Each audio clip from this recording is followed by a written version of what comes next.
How to fix no internet connection problem in Google Play Store.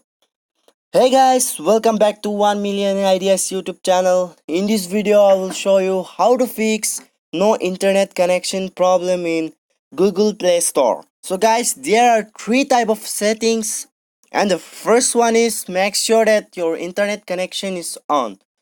Sometimes the connection gets off automatically, so you have to make your internet connection on. And the second step is you have to go to your settings and now go to install apps.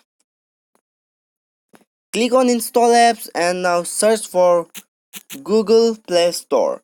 So here is it. Click on Google Play Store and you can see force stop button. Click on force stop button and press OK.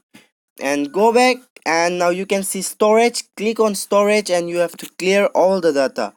And the third step is go back to your settings and you can see about phone. Click on about phone and now press on system update, and if you find anything for the update in the device, you have to update it. Now you have to restart your phone and reopen the app.